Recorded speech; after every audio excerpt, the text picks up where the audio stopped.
ఈ వామపక్ష భావజాలికులు, కాంగ్రెస్ భావజాలికులు యొక్క విచిత్రం ఏంటంటే కళ్ళ ఎదురుగుండా వాళ్ళకి ఉమర్ ఖలీదు దేశభక్తుడే, హఫీజ్ సయీద్ దేశభక్తుడే, తీవ్రవాదులు ఓ పక్కన బాంబే మీద దాడి చేసిన వాళ్ళు దేశభక్తులే, అవన్నీ ఎదిరించి మాట్లాడేటటువంటి వాళ్ళందరూ కూడా అంధభక్తులు, బత్తాయిలు ఇట్లాంటిది. అదొక విచిత్రమైనటువంటి మానసిక రుగ్మత.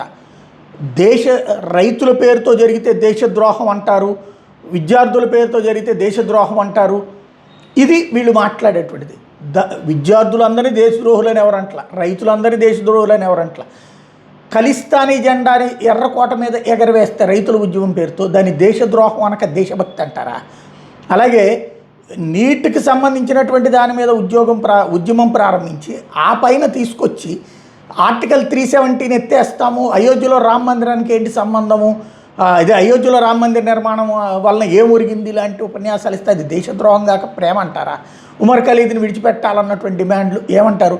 దానికి పోనీ ఏదో చాటుగా ఎవడో పట్టుకున్నటువంటి ప్లేకార్డు కాదు, స్టేజీ మీద ఉపన్యాసాలు ఇస్తుంటే దానికి చప్పట్లు కొట్టింది అభిజిత్ దుప్కే. కాబట్టి అతని దేశద్రోహం అంట్లా, దేశద్రోహులని ఒక వేదిక మీదకి తీసుకొస్తున్నాడు, అది దేశద్రోహం అంటుంది.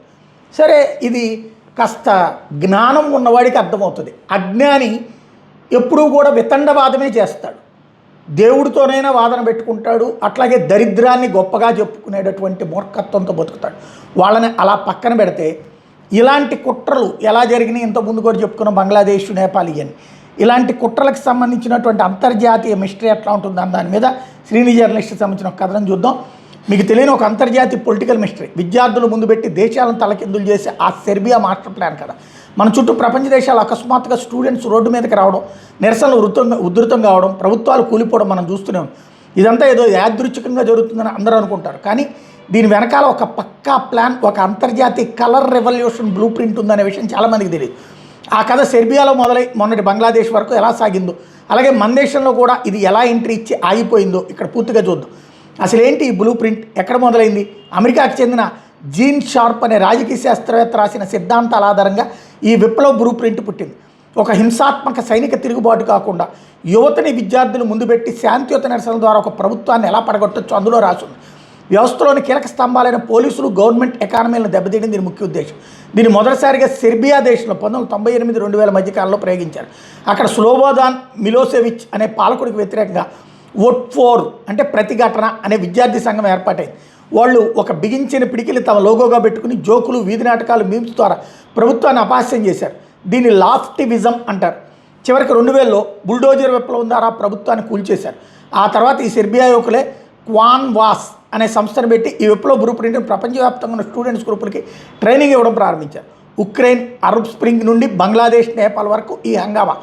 ఉక్రెయిన్ పోరా అనే విద్యార్థి గ్రూప్ సెర్బియా బ్లూ ప్రింట్ని వాడి ఆరెంజ్ రంగును తమ విప్లవ చిహ్నంగా మార్చుకుని భారీ టెంట్ సిటీలు వేసి ప్రభుత్వాన్ని మార్చేశారు. దీన్ని ఆరెంజ్ రెవల్యూషన్ అంటారు. ఈజిప్ట్, అరబ్ స్ప్రింగ్, ఇక్కడ ఏప్రిల్ 6 యూత్ మూమెంట్ యువకులు సెర్బియా వెళ్ళి ట్రైనింగ్ తీసుకున్నారు. ఫేస్బుక్ ద్వారా రాత్రికి రాత్రి వేలాది మందిని తహ్రీర్ స్క్వేర్లో పోగు చేసి 30 ఏళ్ల హోస్ని ముబారక్ పాలన ముగించారు. బంగ్లాదేశ్ కేవలం స్టూడెంట్స్ రిజర్వేషన్ల కోసం మొదలైన గొడవ వాట్సాప్, టెలిగ్రామ్ గ్రూపుల ద్వారా యాంటీ డిస్క్రిమినేషన్ స్టూడెంట్ మూవ్మెంట్గా మారింది. ప్రభుత్వం ఇంటర్నెట్ ఆపేసిన ఈ జంజీ విద్యార్థులు డిజిటల్ టూల్స్ వాడి దేశాన్ని స్తంభింపజేశారు. చివరికి ప్రధానమంత్రి షేక్ హసీనా దేశం విడిచి పారిపోయేలా చేశారు. నేపాల్, కేపీ శర్మ ఓలీ హయాంలో జంజీ తిరుగుబాటు.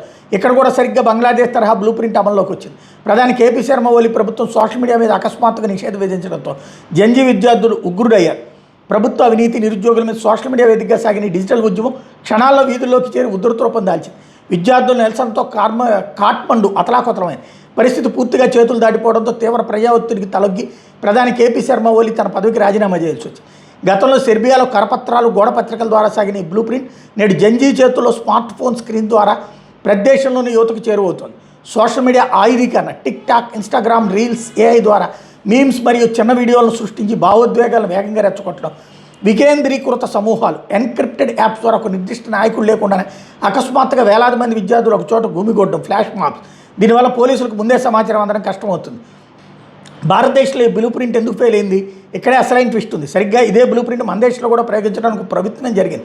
సోషల్ మీడియా వేదికగా కాక్రోచ్ జనతా పార్టీ అనే ఒక వెటకారపు ఆన్లైన్ స్టూడెంట్ యువజన ఉద్యమం డిజిటల్ ప్లాట్ఫామ్స్ మీద చాలా వేగంగా వ్యాపించింది. సెర్బియాలోని ఒల్పోర్ లాగే వీళ్ళు కూడా మీమ్స్, కామెడీ, వ్యంగ్యాస్త్రాల ద్వారా ప్రస్తుత మోడీ ప్రభుత్వంపై ప్రజల అసంతృప్తిని పెంచి యువతను పెద్ద ఎత్తున రోడ్లపైకి లాగాలని చూశారు. కానీ మిగతా దేశాలు వర్కౌట్ అయిన ఈ బ్లూ ప్రింట్ భారతదేశంలో ఎందుకు ఆగిపోయిందంటే సరిగ్గా ఎగ్జామ్స్ టైంలో మాస్టర్ స్ట్రోక్. ఉద్యమం ఉధృత రూపం దాల్చుతూ పరిస్థితికి పూర్తిగా చేతులు దాటిపోతుంది అనుకున్న అత్యంత కీలకమైన తరుణంలో మోడీ ప్రభుత్వం ఒక ఊహించని వ్యూహాత్మక అడుగు వేసింది. విద్యార్థులు డిమాండ్ చేస్తున్న విధంగా అప్పుడు కేంద్ర విద్యాశాఖ మంత్రి ధర్మేంద్ర ప్రధాన్తో రాజీనామా చేయించారు. అతి త్వరగా స్పందించి కాకుండా కరెక్ట్ టైంలో తీసుకున్న నిర్ణయంతో నిరసనలోని ప్రధానమైన తీవ్రత ఒక్కసారిగా దిగిపోయింది. ప్రభుత్వం తమ డిమాండ్కి లొంగిపోవడంతో తర్వాత ఏం చేయాలో, ఏ ముఖం పెట్టుకుని ఉద్యమాన్ని ముందుకు తీసుకెళ్లాలో అర్థం కాక సీజేపీ వెనక్కి తగ్గక తప్పలేదు. కానీ ఉద్యమాన్ని మళ్ళీ తీసుకెళ్ళి ఏదో ఒక కారణంతో తీసుకొచ్చి ఇప్పుడు ఈ దేశంలో మోడీ వ్యతిరేకంగా ఉండేటటువంటి కాంగ్రెస్సు, కమ్యూనిస్టులు, Aam Aadmi party, Samajwadi party, TVK ఇట్లాంటి పార్టీల సానుభూతి పరులందరూ కలిసి ఏదో ఒక అంశంతో దీన్నే ప్రొవోక్ చేసి తీసుకెళ్లాలని అయితే చూస్తున్నారు.